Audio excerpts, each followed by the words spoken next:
Alhamdulillah, la haula wa la quwata illa billah. Allahumma salli wa sallim wa barik ala Sayyidina Muhammad wa ala alihi wa sahbihi wa man tabi'ahum ila yaumiddin. Qala subhanaka la ilma lana illa ma 'allamtana innaka antal alimul hakim. Wa qala rabbi shrah li sadri wa yassir li amri wa hlul 'uqdatam min lisan yafqahu qawli. Hadratul muhtaramin, para alim, para ustadz, para ustadzah, para sepuh bin sepuh, wabil khusus Dimakan ketua jamaah As-Sakinah beserta pengurus dan juga para jamaah yang dirahmati oleh Allah Subhanahu wa taala. Alhamdulillah, sekiranya pantas kita bersyukur kepada Allah karena kita masih diberikan nikmat berupa sehat dan sempat sehingga bersama-sama kita bisa tunaikan sebuah majelis yang luar biasa yang penuh dengan fadilah dan maghfirahnya Allah Subhanahu wa taala. Amin Allahumma amin. Salawat dan salam kita haturkan pada junjungan kita Nabi Agung Muhammad sallallahu alaihi wasallam yang penuh dengan amanah luar biasa yang disampaikan dari hal yang memberatkan yang dialami oleh beliau dalam satu tujuan meringankan umatnya, yakni pada sore ini seiring acara rutin As-Sakinah momentum peringatan Isra Mi'raj Nabi Muhammad sallallahu alaihi wasallam, sebuah upaya menggugah diri kita semuanya, bukan bermaksud menggurui tapi sekedar menyampaikan, karena Rasul menyampaikan baliu anni walau ayah, sampaikan dariku walaupun cuma satu ayat. Di surat Al-Isra ayat pertama ini penyampaiannya. Maha suci Allah yang telah menjalankan hambanya di malam hari dari Masjidil Haram ke Masjidil Aqsa, yang menjadikan keberkahan di sekitarnya, dan bagi kita ini adalah sebuah iktibar, sebuah contoh. Ketika zaman Rasulullah Shallallahu Alaihi Wasallam Isra Mi'raj perjalanan tengah malam, berangkat jam 11 malam mungkin terjemahnya gitu. Saat durunge subuh wis teko omah. Dari Masjidil Haram ke Masjidil Aqsa, dari Mekah ke Palestina. Orang naik bis saja kita sehari semalam, kalau itu lewat jalan tol, naik onta bisa 30 hari. Ternyata pulang-pulang pagi hari Rasul menyampaikan, aku habis datang dari Masjidil Haram ke Masjidil Aqsa Palestina, bahkan sampai naik ke langit ke-7. Maka penyampaian ini di masa itu hal yang nyeleneh, hal yang wah gak masuk akal. Maka terjadilah kegoncangan. Yang beriman, yang yakin akan kejujuran Rasul malah semangat. Yang syak, yang ragu, wah iki malah iki gak kena. Biasanya gitu. Kita ketika ada yang menyampaikan, muncullah dua hal yang sekarang terjadi saat ini. Ada viral saat ini, Diorejo banjir, mobil kintir, semua gupuh di Rejo Gresik ini. Katanya banjir, dicek hoax. Sekarang berita itu banyak terjadi. Waktu itu mungkin Rasulullah juga dikatakan hoax, menghayal, mimpi dan lain sebagainya. Sekarang kita analogikan, kita logikakan. Suatu ketika majelis taklim semut ini ngomong, ono sing ngomong, aku tas teko Jakarta. Semut teko Jakarta. Lu mantas jagongan saiki teko Jakarta. Mbela ngeda. Terus isu mang lho jagongan karena aku jare sore-sore ngomong teko Jakarta. Logikanya ndak masuk dari masyarakat semut ini. Kenapa? Karena teko kene Jakarta. Ternyata setelah telusuri ditanyakan, ada intel sing gerak. Intel semut tapi ini gerak bertanya, ternyata prosedurnya semut ini ikut berangkat dengan orang yang ada di Malang, karena orangnya ini mau jenguk saudaranya di Jakarta yang sakit, beli rambutan, digowo sak kresek, semutnya katut di jero rambutan. Berangkatkan Abdurrahman Saleh, jam 8 pagi pesawat, setengah 9, sampai sana setengah jam, 1 jam setengah sudah cukup. Kemudian jagongan, enak-enak jagongan ngomong ngalor ngidul, ternyata yang sakit gak boleh makan rambunya. Sorenya pesawat balik dari Jakarta langsung ke Abdurrahman Saleh, balik meneh ke rumahnya, sampai rumah semutnya lapor nang konco ini tadi. Masuk akal? Sekarang kalau zaman kita masuk akal, tapi di zaman Rasulullah itu hal yang tidak masuk akal. Logikanya kayak apa? Sedang kendaraan paling cepat saat itu ya kuda, kok bisa semalam bahkan sampai cerita sampai ke langit. Nah, ini bagi kita yang saat ini apa yang disampaikan firman Allah ini penguatan untuk keyakinan kita. Kalau Allah sudah berkehendak, tidak ada satupun yang bisa menghalang. Fa innaka taqdi wa la yuqda alaik. Maka sungguhnya engkau Allah yang maha menentukan. Tidak ada yang bisa menentukan kecuali Allah. Lanjut Ibu. Peristiwa Isra Mi'raj ini pelajaran berharga bagi kita. Niku Rasulullah kondisinya susah. Kenapa kok susah? Rasulullah ditinggal istri sekaligus pamannya. Dua orang yang luar biasa. Istrinya Siti Khadijah niki waktu itu dinikahi dalam kondisi janda, tapi janda kaya raya. Kalau dilogikakan sak Malang Raya paling sugih dhewe Siti Khadijah, paling kaya. Ternyata kekayaannya bukan untuk pamer, justru untuk mendukung perjuangan Rasul berdakwah di jalan Allah. Niki Siti Khadijah, wis mas, ngopo ae wis. Bahkan terakhir Siti Khadijah ketika mau wafat pesan kepada Siti Fatimah, "Duk, kalau nanti sekiranya dalam perjuangan ayahmu kok ternyata sudah tidak ada apa-apa lagi yang bisa kuberikan, tulangku di dalam kubur kok cek kanggu, kena gaya perahu, kena gaya apa, ambil tulangku, gunakan untuk kemanfaatan perjuangan dakwah." Loh, niku Siti Khadijah hampir sama dengan Siti Sakinah.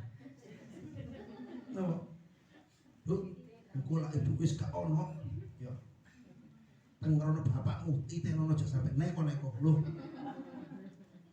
ini yang disampaikan Khadijah. Maka Rasul sangat kehilangan. Sehingga kalau ada yang mengatakan, maaf, yang tadi hoak, yang memfitnah, oh Muhammad itu suka nikah dan lain sebagainya, maaf, bukan seperti itu yang disampaikan. Rasulullah bukan seperti yang disebarkan pembenci-pembenci Rasulullah. Beliau tidak mau, sama sekali tidak mau. Dan orang yang paling sampai-sampai istri berikutnya Siti Aisyah, istri-istri yang ada itu jealous, cemburu. Mesti Rasul sering menceritakan Khadijah. Nah, akhirnya dari situlah dua orang figur yang disungkani, disegani oleh masyarakat Quraisy saat itu, begitu tidak ada gelisah, resah, sedih bercampur jadi satu yang dirasakan Rasulullah. Ternyata kesedihannya dihibur, tidak tanggung-tanggung, ya, bukan oleh presiden, tapi oleh yang menciptakan presiden. Dihibur oleh Allah berupa diperjalankan di tengah malam. Apakah hanya sekedar hiburan? Tidak, ada hikmah, ada ilmu yang diberikan Allah lewat Rasulullah untuk kita umatnya. Begitu Rasul malam hari mau diberangkatkan, sudah disiapkan kendaraan di depannya, namanya buruk. Buruk itu memang kendaraan seperti kuda, lebih kecil dari kuda, lebih besar dari keledai. Niki buruk. Tidak ada kepalanya manusia, tetap kepalanya hewan juga. Kelebihannya ini binatang yang ada di surga. Dia didatangkan oleh Allah dengan dua malaikat yang mendampingi, malaikat Jibril, malaikat Mikail, mendampingi untuk bersama-sama Rasulullah melakukan perjalanan. Buruk ini kendaraannya kalau jalan selalu datang. Kalau jalannya naik terjal ke gunung, maka kaki kirinya tetap, kaki depannya tetap, kaki belakangnya yang tinggi, sehingga tetap datar. Nanti kalau turun, kaki depannya yang memanjang, yang belakang tetap, sehingga seakan-akan jalannya semua datar. Ini karena kelebihan yang diberikan oleh Allah Subhanahu wa Ta'ala. Kecepatannya luar biasa. Sebelum naik, Rasul disuguhi oleh malaikat Jibril. Ada dua minuman, satunya bentuknya arak, satunya bentuknya susu. Ternyata Rasul mengambil susu, diminum. Setelah diminum, Jibril menyatakan, "Saudara ya Rasulullah." Benar kata Rasulullah. Kenapa? Karena jika engkau minum arak ini, niscaya umatmu ubah al-huwa wal menteri, mabuk ngombe akeh sing niku lho. Makanya luar biasa apa yang dilaksanakan. Kemudian mulai proses perjalanan. Dalam perjalanan Allah memberikan gambaran, memberikan tamsil kepada Rasulullah untuk disampaikan kepada umatnya. Yang pertama, Rasul menjumpai ada seseorang yang memanen buah, kalau mungkin diistilahkan kayak rambutan atau apel atau apa, buah ini dipanen, ditaruh keranjang banyak. Sudah penuh keranjangnya, ambil keranjang lagi, buahnya ternyata muncul lagi, gak habis. Dipasang lagi, taruh lagi. Sudah penuh keranjangnya, buahnya muncul lagi. Terus sampai keranjangnya penuh, banyak. Ternyata buahnya tidak berhenti, muncul lagi. Setelah diambil, muncul lagi. Diambil, muncul lagi.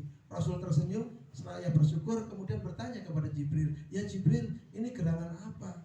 Gambaran apa ini? Kok ada orang sukacita, senang, gembira, manen, tapi tidak habis-habis pohonnya ini kok tumbuh terus, kenapa? Ya Rasulullah, itu gambaran umatmu. Kelak mereka yang suka beramal, mereka yang suka berderma, suka memberikan sesuatu, baik tenaga, pikiran, hartanya, itulah jariyah namanya. Jariyah itu amal yang tidak pernah putus. Jadi sedekahnya, pahalanya terus.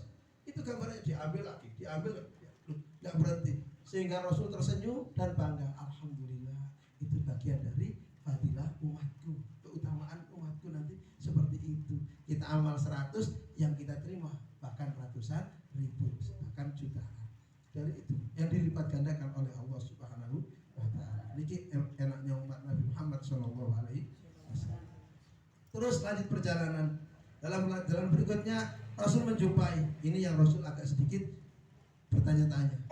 Nampak dari jauh dia manggil-manggil, Muhammad ta'aluna, sama nenek Muhammad.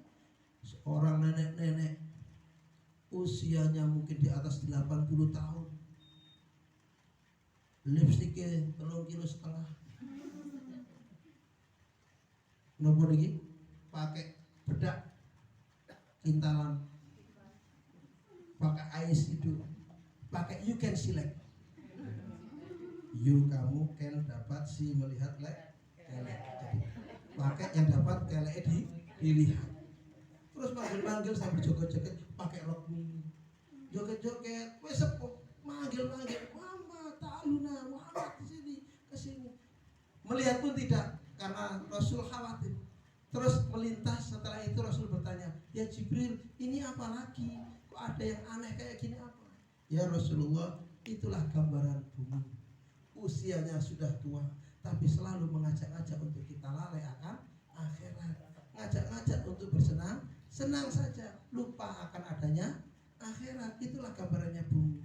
Rasul, untuk engkau tidak melihatnya, untuk engkau tidak menghampirinya. Jika engkau hampiri, niscaya umatmu akan lalai akan akhirat. Wong boten diampiri, boten diparani ae wis akeh sing lali. Nggih. Harus kadang masalah dunia, Masya Allah. Ini gambarannya. Rasul diberi gambaran kayak gitu. Maka Rasul melanjutkan perjalanan.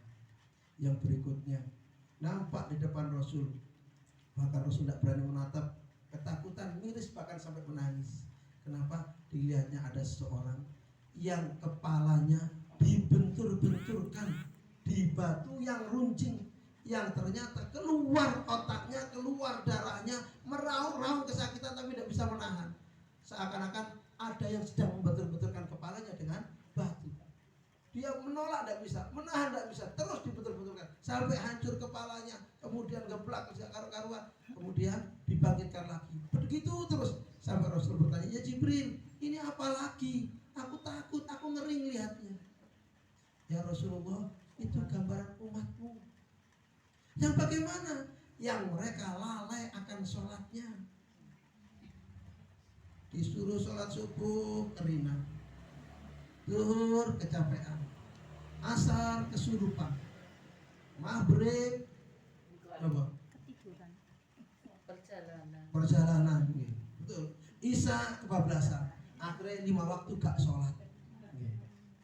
Dia tidak sholat, dia meninggalkan sholat, bahkan dia lalai akan sholatnya, sehingga penyesalannya terjadi. Kemudian digambarkan oleh Allah seperti ini, bentur-benturkan kepalanya sampai keluar darah dan otaknya karena penyesalan penyesalan yang luar biasa yang dilakukannya. Rasul miris merintih, ya Allah, kok kayak gini terus. Perjalanan tidak berhenti. Langsung Rasul melakukan perjalanan sampai banyak gambarannya. Kami hanya menjelaskan beberapa. Nanti kalau kita jelaskan semua, insya Allah sampai besok pagi. Akhirnya sampai Masjidil Aqsa.